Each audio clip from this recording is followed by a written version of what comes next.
প্রিয় দর্শক, সংবাদপত্রে বাংলাদেশ অনুষ্ঠান থেকে আমি রেজানুর রহমান আপনাদেরকে স্বাগত জানাচ্ছি। বিভিন্ন জাতীয় দৈনিকে প্রকাশিত খবরের বিশ্লেষণ নিয়ে আমাদের আজকের এই অনুষ্ঠানে অতিথি হিসেবে উপস্থিত আছেন দৈনিক কালের কণ্ঠের সম্পাদক, জাতীয় প্রেস ক্লাবের সভাপতি, বিশিষ্ট সাংবাদিক হাসান হাফিজ। স্বাগত আপনার অনুষ্ঠানে। ধন্যবাদ। পত্রপত্রিকায় প্রকাশিত কয়েকটা গুরুত্বপূর্ণ শিরোনাম পড়ে শোনাই আপনাকে, তারপর আমরা আলোচনায় যেতে চাই। দৈনিক প্রথম আলো, যুক্তরাষ্ট্রে বিচারের মুখোমুখি মাদুরো, বিশ্বকাপে রাজনীতির ধাক্কা, এলপিজির আমদানি বাড়াতে চেয়ে অনুমতি পাননি ব্যবসায়ীরা। কালের কণ্ঠের শিরোনাম, শতকরা 28.3 প্রার্থিতা বাতিল, শীর্ষ ব্যবসায়ী শিল্পোক্তাদের সঙ্গে বৈঠক তারেক রহমানের, ভারতে খেলব না আইসিসিকে চিঠি বিসিবির। দৈনিক যুগান্তর, 15 বছরে গুম প্রায় 6,000, 300 আসনে বৈধ প্রার্থী 1,842, বাতিল 723। দৈনিক সমকাল, বিএনপির গুম 315 জন, ফেরেনি 107, জামায়াতের গুম 747, ফেরেনি 35।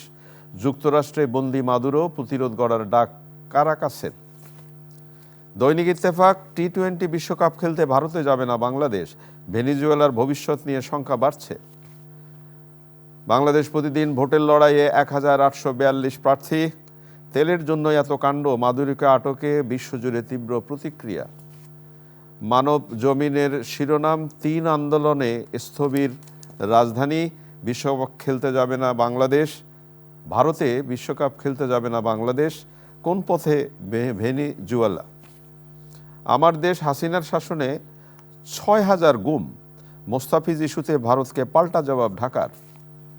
আমাদের সময় 3 আসনে লড়াই হবে, 1800 প্রার্থীর, তারেক রহমানের সঙ্গে বৈঠক শীর্ষ ব্যবসায়ীদের। আজকের পত্রিকা, মনোনয়নপত্র বাতিল 723 জনের, গুমের পেছনে ছিল রাজনৈতিক উদ্দেশ্য, ভারতে খেলবে না বাংলাদেশ। সকালের সময়, বাংলাদেশের কূটনীতিতে পরিবর্তনের নতুন হাওয়া। কালবেলার শিরোনাম, অভিমানী প্রার্থীদের নির্বাচন থেকে সরাতে তৎপর বিএনপি, বৈশ্বিক শক্তিগুলোকে আগ্রাসনের নতুন পথ বাতলে দিলেন ট্রাম্প। দৈনিক করতোয়া, বিশ্বকাপ খেলতে ভারতে যাবে না বাংলাদেশ। সময়ের আলো, ভারতে বিশ্বকাপ খেলবে না বাংলাদেশ, ত্রয়োদশ জাতীয় সংসদ নির্বাচনে মনোনয়ন 28%ই বাতিল। রূপালী বাংলাদেশ, 300 আসনে বৈধ প্রার্থী 1,842।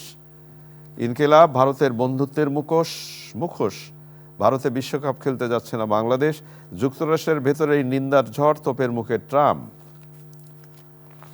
মানে ভেনেজুয়েলার পরিস্থিতি এবং ট্রাম্পের উদ্যোগ সবকিছু মিলিয়ে নানা ধরনের প্রশ্ন দেখা দিয়েছে যে আসলে কি জোর যার মুল্লুক তার সেই নীতিই কি এখন হবে কিনা। আমরা ওই আলোচনায় হয়তো পড়ে যাব, কিন্তু তার আগে একটু জাতীয় রাজনীতি নিয়ে, আমাদের যে রাজনীতি মানে বিশেষ করে নির্বাচন সামনে, সেটা নিয়ে একটু কথা বলতে চাই। মনোনয়নপত্র বাতিল শতকরা 28, তুচ্ছ কারণে বাতিল করা হচ্ছে, গোলাম পরোয়ার সাহেব বলেছেন। আসলে কি তুচ্ছ? এটা তো আসলে এইভাবে সিম্পলি উত্তর দেওয়া কঠিন, কারণ এটার আপিল হবে, তারপর পরীক্ষা নিরীক্ষা হবে। আমরা তো একটা স্বচ্ছ, অবাধ, নিরপেক্ষ নির্বাচন চাই। অতীতে যেরকম প্রশাসনকে ব্যবহার করা হয়েছে দলীয় কারণে প্রশাসনমূলক নির্বাচনে, আমরা এবার সেটা চাই না, কোনোভাবেই চাই না।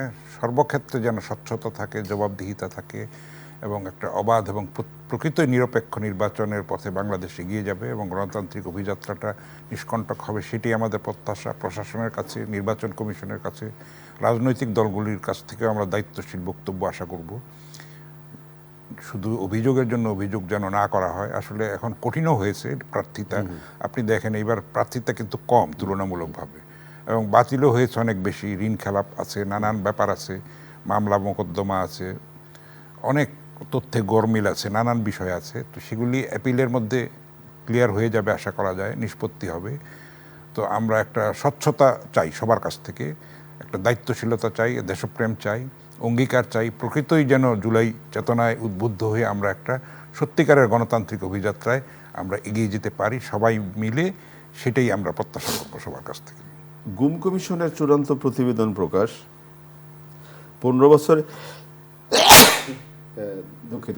15 বছরে গুম প্রায় 6,000, বিএনপির 312 জন, ফেরেননি 107, জামায়াতের 747, ফেরেনি 35। এই যে চূড়ান্ত রিপোর্ট প্রকাশ হলো, এরপরে আমাদের বোধোদয়টা কি হবে মনে হয় আপনার? এটা যে কোনো মূল্যে এটা নির্মূল করতে হবে। আপনি জানেন যে বাংলাদেশ কিন্তু রেটিফাই করেছে বিশ্ব যেই গুমের বিরুদ্ধে যেই আইন আছে সেটার, জি, তো সেটার কঠিন বিচার হবে, আন্তর্জাতিক পর্যায়ে বিচারের ব্যবস্থা হবে। আসলে ভেতর থেকে বদলাতে হবে মানুষকে। আমাদের দেশটা স্বাধীন হয়েছে, গুমের প্রয়োজনটাই বাকি। এত রাজনৈতিক প্রতিহিংসা কেন থাকবে? আমরা তো ভাই ভাই, মতের পার্থক্য থাকবে। একটা ফ্যামিলিতেও সব পাঁচ ভাই তাই বোনের, তো হয়। হ্যাঁ, আপনার সব তো একজনের একটা কথা সবাই সমর্থন সৌহার্দ্য করবে। থাকতে হবে, তাই না? একটা শান্তিপূর্ণ পরিবেশটা থাকতে হবে। সবাই যে একমত হবে তাহলে তো কোনো প্রয়োজন নেই সেটার। কিন্তু পরের মতের প্রতি আমরা যেন শ্রদ্ধাশীল থাকি, আস্থার জায়গাটা থাকে, তাকে যেন আক্রমণ না করি, তার স্বাধীনতাটা যেন রক্ষা করি। এই চেতনাটা প্রত্যেকটা ব্যক্তি মানুষের মধ্যে চর্চা করতে হবে। তাহলেই কিন্তু আমরা সত্যিকারের একটা প্রগতিশীল এবং শান্তিপূর্ণ দেশ পেতে পারি। এটা আইন দিয়ে, পুলিশ দিয়ে, জোর করে চাপিয়ে দিয়ে এটা সম্ভব না। তো সুতরাং মানুষকে বদলাতে হবে ভেতর থেকেই। কিন্তু আপনি দেখেন, না হলে কোনোভাবেই সম্ভব না।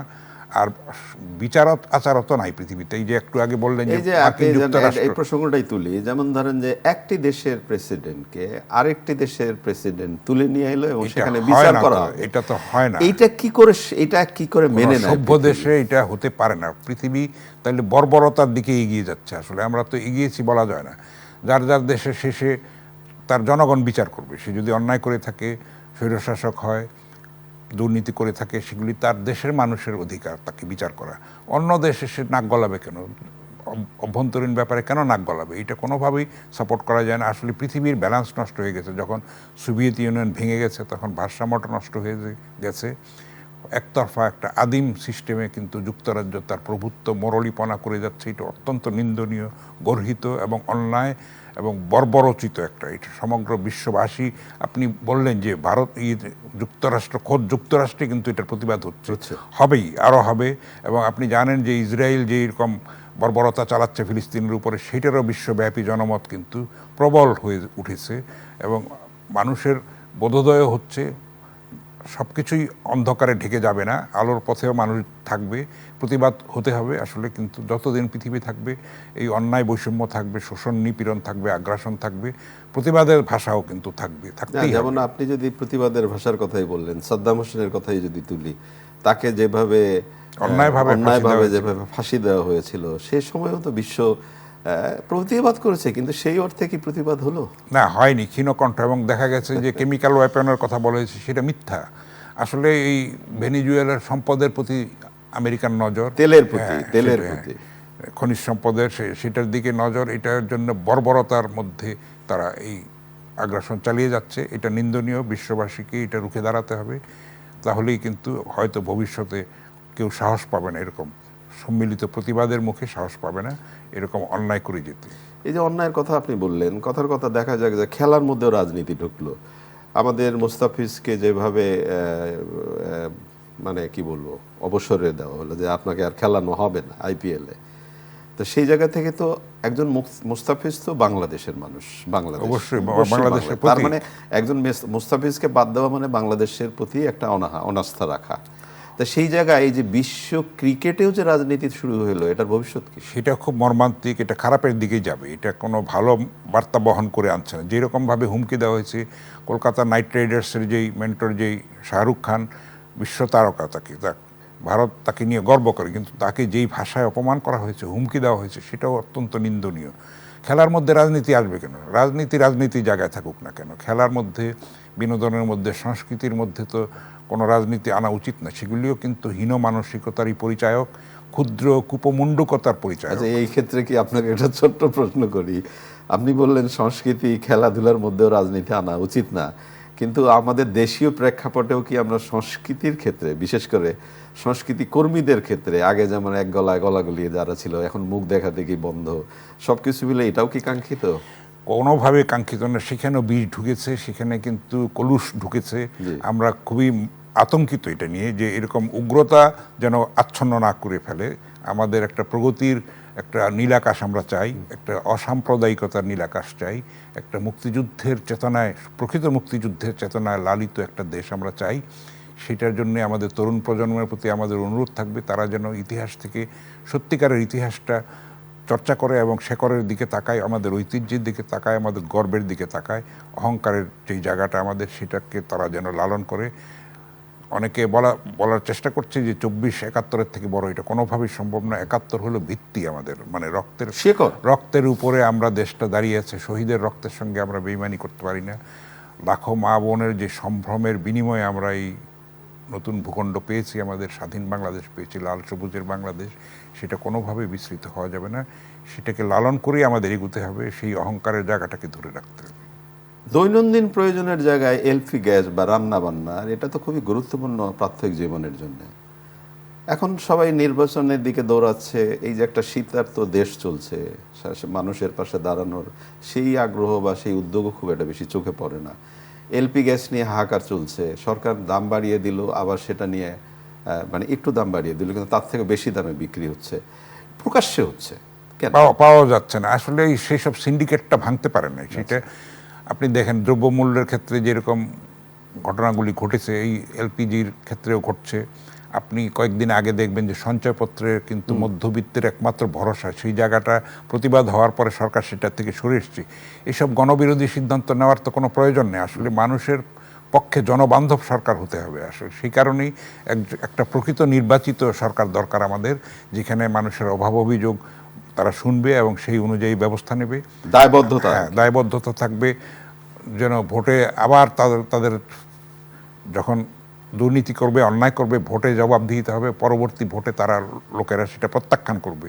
আমি তো মনে করি 5 বছর না, 2-3 বছর পরেই রিভিউ করা উচিত, কার কি পারফরমেন্স, সেরকম একটা সিস্টেম থাকা উচিত। যেহেতু সংস্কারের আবহাওয়া চলছে দেশে, এই সংস্কারটা থাকা উচিত যে 2 বছর পর পর মানে কি পরীক্ষা দিল, এমপি কি কাজ করলো, কতখানি স্বচ্ছতা আছে, কতখানি তার দেশপ্রেম আছে, কত তার সততা আছে, সেটা পরীক্ষা করা উচিত। এইরকম একটা ব্যবস্থা থাকা উচিত, এরকম চিন্তা করা উচিত। 5 বছর তাকে যদি আমরা লাইসেন্স দিয়ে দিই, 5 বছরে তো ফোকলা করে ফেলবে দেশ। এর আগে আমরা দেখেছি 1.5 দশকের বেশি সময়ে কিন্তু দেশের অনেক সম্পদ পাচার হয়ে গেছে, সেগুলি ফেরত আনা সম্ভব হচ্ছে না। এই দিয়ে কিন্তু আমরা আরও 10টা পদ্মা সেতু করতে পারতাম, আরও অনেক ফ্লাইওভার করতে পারতাম, মেট্রো করতে পারতাম, এলিভেটেড এক্সপ্রেসওয়ে করতে পারতাম, সত্যিকারের উন্নয়নটা হতো। আমাদের নদীপথের সংস্কার করতে পারতাম, আমাদের কল্যাণ করতে পারতাম, শিক্ষার বিস্তার করতে পারতাম। সেগুলি আমরা করতে পারছি না। আমাদের দেশপ্রেমের অভাবে, মানে গোষ্ঠীর স্বার্থ, ব্যক্তি স্বার্থকে চরিতার্থ করার জন্য আমরা অন্যায়, অবিচার, লুণ্ঠন, লুটতরাজ করে যাচ্ছি, সম্পদ পাচার করে যাচ্ছি। সেই মানসিকতাটা বদলাতে হবে, তাহলেই আশা করা যায় একটা আমরা আলোর পথে এগিয়ে আপনি যথার্থই বললেন যে যদি এই পরিবর্তনগুলো না আসে তাহলে তো একটা ভয়াবহ ব্যাপার দাঁড়াবে। বিশেষ করে আমরা যে সুন্দর একটা নির্বাচনের কথা চিন্তা করছি, ঠিক এই মুহূর্তে ধরেন আজকে মানব জমিনের শিরোনাম হয়েছে যে 3 আন্দোলনে স্থবির রাজনীতি, মানে রাজধানী। যেমন ধরেন মোবাইল ব্যবসায়ীরা গতকাল একটা আন্দোলন করেছে, এবং ফার্ম গেটে তেজগাঁ কলেজের এক ছাত্র হত্যার প্রতিবাদ, তার সহকর্মীদের প্রতিবাদে ওখানে একটা ঝামেলা হয়েছে, এবং শাহবাগে ইনকলাব মঞ্চের মার্চ ফর ইনসাফ, সেই আন্দোলন তো চলছেই। এবং একই সাথেই আরেকটি বিষয় আপনার বিনয়ের সাথে প্রশ্ন তুলতে চাই।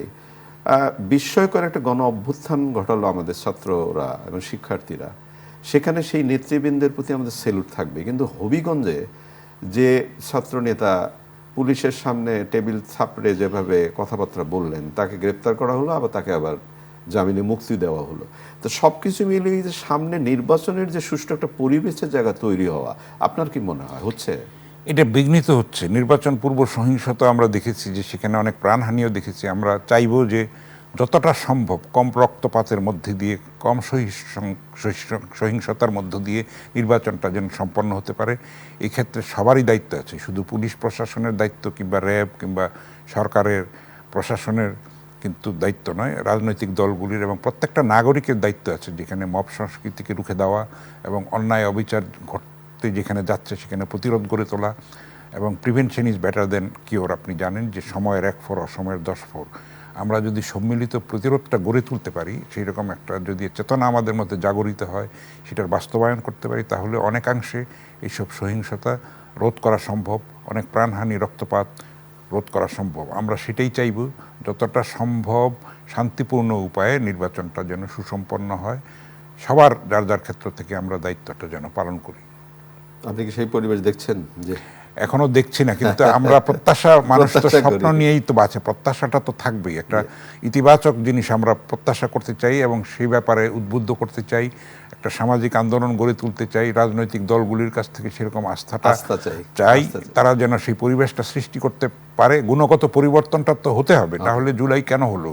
তাহলে তো আগের যদি সিস্টেমেই চলে তাহলে লাভ কি হলো? এত প্রাণহানি হয়ে, এত গুম হয়ে, এত রক্তপাত হয়ে। একটা প্রসঙ্গ তুলতেই চাই, বিশেষ করে বিএনপির ভারপ্রাপ্ত চেয়ারম্যান তারেক রহমান সাহেব দেশে ফেরার পরপরই আসলে আমাদের রাজনৈতিক পরিস্থিতিও পাল্টে গেছে এবং সাধারণ মানুষের মধ্যে একটা আস্থার জায়গা, একটা ভরসার জায়গাও তৈরি হয়েছে। আপনার জাতীয় প্রেস ক্লাবের নেতৃবৃন্দ তার সঙ্গে বোধহয় গতকাল দেখা করলেন এবং সবকিছু মিলিয়ে এই নেতাকে দেখে আপনাদের কি মনে হলো?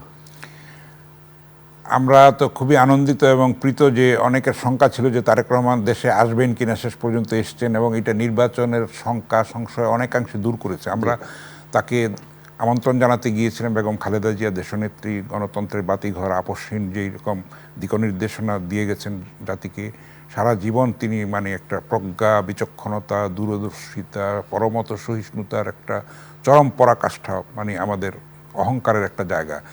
তার স্মরণে আমরা একটা নাগরিক শোক সভা করবো জাতীয় প্রেস ক্লাবের উদ্যোগে। সেখানে জনাব তারেক রহমানকে আমরা আমন্ত্রণ জানাতে গিয়েছিলাম, তিনি আমন্ত্রণ গ্রহণ করেছেন এবং আমাদের সঙ্গে অনেকক্ষণ কথা হয়েছে সংবাদপত্রের স্বাধীনতা, তারপরে দেশের পরিবেশ, সব কিছু মিলিয়ে, এবং জিয়া পরিবারের অবদান জাতীয় প্রেস ক্লাবে, শহীদ প্রেসিডেন্ট জিয়াউর রহমান এবং বেগম খালেদা জিয়ার অবদান, সেগুলি তাকে জানিয়েছি আমরা।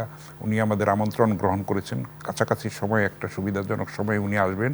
তো যেটা আমি লক্ষ্য করলাম, উনি সবার কথা মন দিয়ে শোনেন, খুবই ধৈর্য সহকারে শোনেন এবং কথা খুব কম বলেন। এটা একটা বিরল গুণ। আমাদের রাজনীতিবিদরা কিন্তু এত বেশি কথা বলে, অন্যদের কথা শুনতেই চায় না। ফলে এইটার একটা গুণগত পরিবর্তন আমরা দেখব। উনি এসে যেই ভাষণটা দিয়েছেন 300 ফিটে, যেই সুবিশাল একটা বাংলাদেশের ইতিহাসে সর্ববৃহৎ জনসমাবেশ হয়েছে, সেখানকে যে 17 মিনিটের বক্তব্য, সেখানে কোনো অতীতচারিতা ছিল না, প্রতিহিংসা ছিল না, একটা ভিশন ছিল, একটা সামনে এগোনোর একটা পরিকল্পনার কথা, স্বপ্নের কথা, প্রত্যাশার কথা উনি বলেছেন। আমরা চাইব যে সেটা কাজে উনি প্রতিফলন ঘটাবেন এবং শুধু একলা তো তার পক্ষে সম্ভব না, সবাই মিলে দেশটাকে গড়ে তুলতে হবে। এবং আমাদের যে কলঙ্ক, যে ভাবমূর্তি নষ্ট হয়েছে অতীতে প্রহসনমূলক 3টা নির্বাচনের ফলে, নানান ক্ষেত্রে আমাদের মানে দারিদ্র্য বলেন, দুর্নীতি বলেন, অসততা বলেন, সম্পদ পাচার বলেন, নানান ধরনের অপবাদ আমাদের ছিল, সেগুলি যেন আমরা ঘুচিয়ে উঠতে পারি। সবার জন্য এই চ্যালেঞ্জটা, শুধু নির্বাচন না, প্রকৃত অর্থেই দেশটাকে একটা সুন্দর, শান্তিপূর্ণ, স্থিতিশীল, গণতান্ত্রিক একটা সংস্কৃতির চর্চা যেখানে অবাধে হতে পারবে, সেই রকম একটা পরিবেশ সবাই মিলে আমাদের তৈরি করতে হবে। এটা শুধু তারেক রহমানের একলার চ্যালেঞ্জ না, 18 কোটি মানুষের চ্যালেঞ্জ। অবশ্যই চ্যালেঞ্জ। একেবারে শেষের দিকে আমাদের ছাত্র নেতৃবৃন্দ রাজনৈতিক দল গঠন করলেন এবং তারা, আমরা দেখলাম যে তারা একটা মানে কি সম্ভাবনা নিয়ে সামনে এগিয়ে গেলেন, কিন্তু তারা নির্বাচনী জোটের ক্ষেত্রে যেভাবে কখনো এ পাশে, কখনো ও পাশে, এখন এক পাশে, সবকিছু মিলিয়ে আপনার প্রত্যাশাটা কি? এটা খুবই স্বপ্নভঙ্গ হয়েছে আসলে। মানে এখানে একটা গুণগত বৈশিষ্ট্য কিন্তু আমরা লক্ষ্য করি, যে এটা অতীতে যত ছাত্র আন্দোলন হয়েছে, 69 বলেন, 71-এর মুক্তিযুদ্ধ বলেন, তারপর 90-এর, তারপরে কোনো সময় ছাত্ররা কিন্তু ক্ষমতার অংশীদার হয় নাই। এইবার তারা প্রথম হয়েছে এবং সেখানে তারা যেহেতু বয়স কম, তারা মাথা ঠিক রাখতে পারে নাই। তো এখন মানুষের যে তাদের ঘিরে যে স্বপ্ন, ইমেজ তাদের যে ছিল, সেটা তারা নিজেরাই ভঙ্গ করেছে। আমরা সেটা বেদনার সঙ্গে লক্ষ্য করছি। আমরা এই নায়ক যখন খলনায়কে পরিণত হয়, সেটা খুবই বেদনাদায়ক হয়। সেটা তার নিজের জন্য এই ট্র্যাজেডি এবং অন্যদের জন্য এই ট্র্যাজেডি। আমরা চাইবো যে তারা এটার থেকে শিক্ষা নেবে এবং নিজেদেরকে অগ্নি পরীক্ষায় উত্তীর্ণ করবে। অনেক অনেক ধন্যবাদ আপনাকে। প্রিয় দর্শক, আমরা অনেক বিষয়গুলো নিয়ে আলোচনা করলাম। দেশ আগে, সামনে নির্বাচন, আমরা চাই একটা সুষ্ঠু নির্বাচন হোক এবং মানুষের মুখে হাসি ফুটুক। ভালো থাকবেন। আগামীকাল নিশ্চয়ই সময় আবার কথা হবে। খুদা হাফেজ।